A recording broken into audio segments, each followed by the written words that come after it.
Hi there, I'm Christine Dunbar from SpeechModification.com, and this is my Smart American Accent training.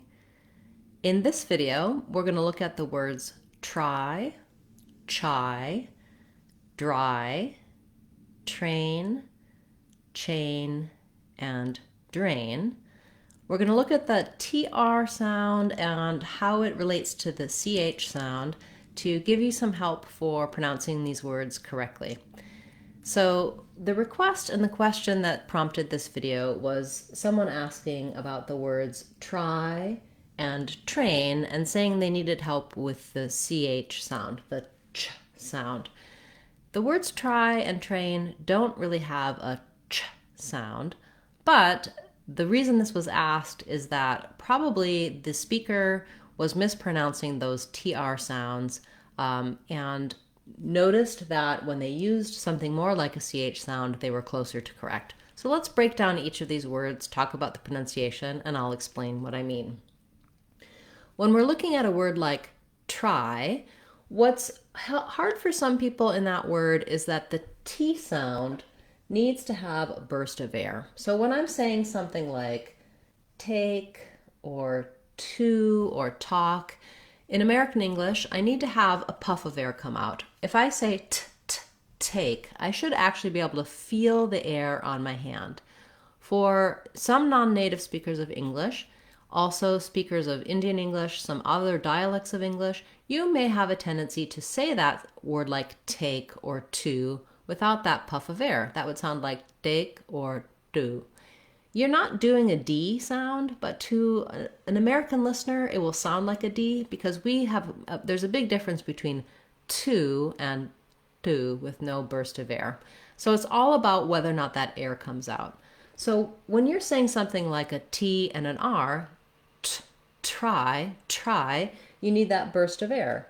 But if you have trouble making that burst of air, it's going to sound more like dry. And which to the American is going to sound like the word dry with a D rather than try with a T. It's hard to do that burst of air if you're not used to it. So the first place to practice is on words like take and to, or even just with the T sound by itself, doing t until you can feel the air on your hand. Then that's going to help you to, T, toe, putting it together with a vowel and keeping that air there. However, if you're trying to say a word like try, you might be able to say it with more of a ch sound. Now, you have to be able to use your ch sound correctly. That's in words like choose or cheese. But if you can say the ch sound, that definitely has that burst of air. So if you're saying try, but you're thinking try, it's really not that different to do the ch sound. In the word chai, there's no R sound, and that's one place you could practice making sure that you can do your ch sound correctly. So my CH sound, my ch sound, starts with my tongue in the T position, and it drops down for my tongue in the SH position. But I don't hold the SH. It's not like shh, it's ch. So I make the sound of CH by dropping from the T into the SH position with a forceful burst of air, which is why try and try sound pretty similar.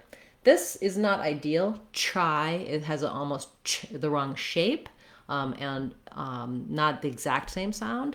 But if you can't get that burst of air, then try saying try to see if it helps you put the air in the TR blend. So that's why the viewer was asking about the CH sound in try and train. They were noticing probably that they can't get that burst of air.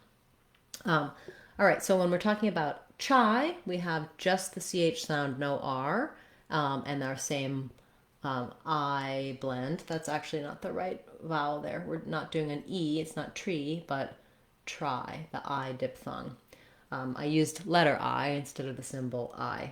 So please ignore that initially. So try. And then if I do want to do dry, there's less air coming out and my voice is on for the D. So try versus dry. When we look at train versus drain, same thing. We have voiceless T and voiced D. and there's more air coming out for train than for drain, drain. If you have trouble with the TR of train, again, you can think about a CHR, train, if that helps you get the burst of air. Best case scenario, you can get the rain, train by just getting that burst of air on your T and approaching it traditionally. But if it helps you to get that burst of air to think of it with a CH sound, then go for it. Then when we look at the word chain, chain, we just have our, again, CH sound and our A diphthong and our N sound. So I'm not too focused today on the vowel sounds for these words. I really was teaching about this to help you with how to do words that start with TR and to be able to get that burst of air out when you're saying it. Try it out. Check out our Sounds of English course for more details on the R sound, CH sound, T sound at the start of words, to help you build those up from the basics into more complicated combinations like try and train. Thank you for that request. I think this was a useful topic for many people, and it made me think a little bit differently about what I actually hear when I'm doing TR sounds. That CH sound is an interesting way of looking at it. If you have a request you'd like to see me cover in our Word of the Day series, feel free to leave that in the comments for this video or any of my videos. And I'll be back again tomorrow with another Word of the Day class, as well as on Friday, we'll have our live question and answer class. You can join that class, ask your questions in the comments. We'll talk about words and sounds, American accent, lots of different topics to help you. I hope you can join. That's at 12 o'clock on Fridays, Seattle time, 3 o'clock Eastern time. Thank you to those of you who have subscribed to the channel, and especially to our channel members. Channel members have joined and they can ask their questions at any time, and we have a weekly class to answer their questions. They can attend live or watch the replay, and they don't have to wait for their requests to get covered. So check that out if you're interested. Hope to see you again tomorrow in our next Word of the Day class, and Friday in our live class. And check out our free courses and our $2 courses on speechmodification.com. I'm Christine Dunbar from speechmodification.com. Remember, if you want to sound like a native speaker, you can do it. speechmodification.com. Bye, everybody. See you again soon.